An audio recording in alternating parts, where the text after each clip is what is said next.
নমস্কার। রাজ্য সরকারি কর্মচারী সমিতি সমূহের স্টিয়ারিং কমিটির পক্ষ থেকে আমি রাজ্য সম্পাদক পার্থপ্রতিম দে আপনাদের কাছে একটি আবেদন নিয়ে উপস্থিত হয়েছি। আবেদনটি প্রতিবাদে গর্জে ওঠার আবেদন। যে ব্যক্তির জন্য এই অগাস্ট মাসের 15 তারিখে আমরা স্বাধীনতা দিবস পালন করার জন্য তৈরি হতে যাচ্ছি, সেই সময় রাজ্যসভার সাংসদ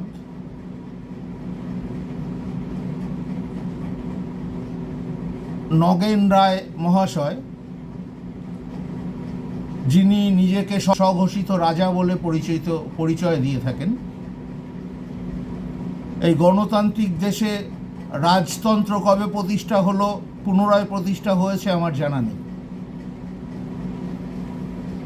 এই মহান ব্যক্তি অষ্টম শ্রেণী পাস একজন ব্যক্তি, রাজ্যসভার সাংসদ হয়েছেন এবং তিনি তার সম্বন্ধে কুরুচিকর মন্তব্য করছেন, যিনি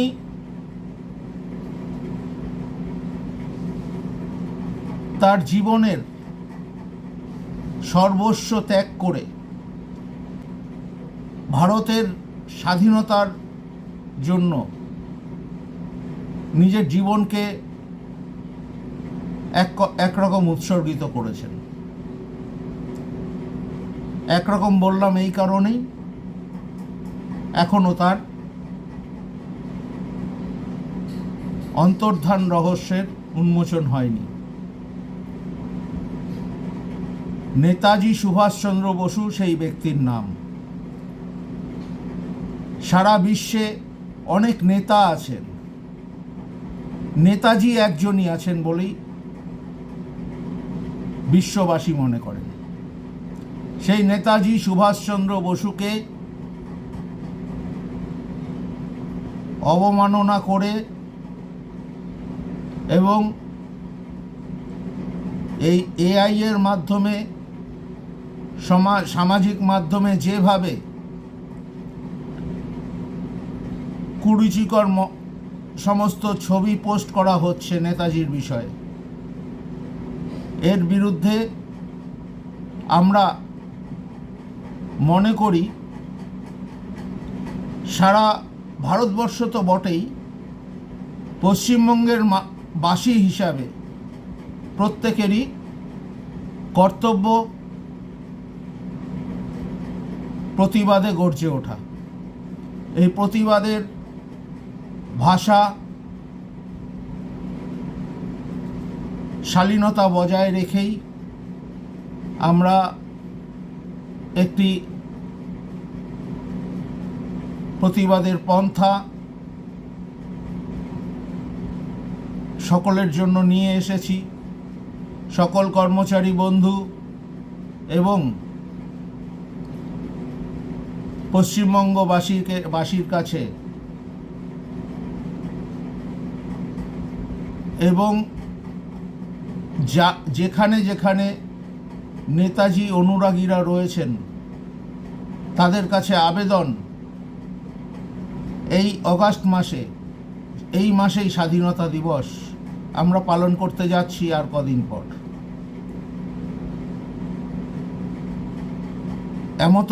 এমত অবস্থায় সকলের কাছে আমাদের আবেদন,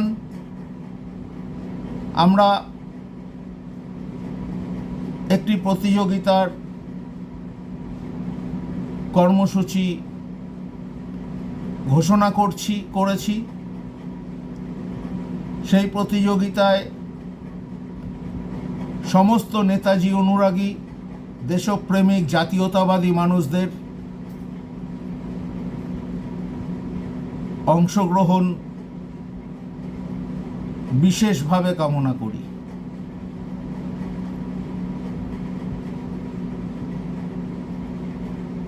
দেয়াল লিখন প্রতিযোগিতা।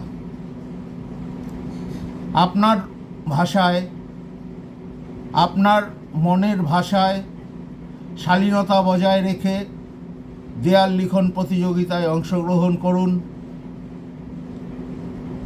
নেতাজির প্রতি অবমাননাকর মন্তব্যের প্রতিবাদে এই দেয়াল লিখন কর্মসূচিতে সকলে অংশগ্রহণ করবেন এবং আগামী দিনে যেন নেতাজির বিষয়ে কোনো রকম কুরুচিকর মন্তব্য করার আগে মানুষকে 5 বার ভাবতে হয়, এরকমভাবেই আপনাদের প্রতিবাদ ধ্বনিত করুন, প্রতিবাদ তুলে ধরুন। পারলে আপনার বাড়ির দেয়ালে অথবা আপনার প্রতিবেশীর বাড়ির দেয়ালে আপনার প্রতিবেশীদেরও উদ্বুদ্ধ করুন যেন এই কর্মসূচিতে, এই প্রতিযোগিতামূলক কর্মসূচিতে যোগদান করেন। এই ছোট্ট আবেদন জানিয়ে আমার বক্তব্য শেষ করছি। জয় হিন্দ।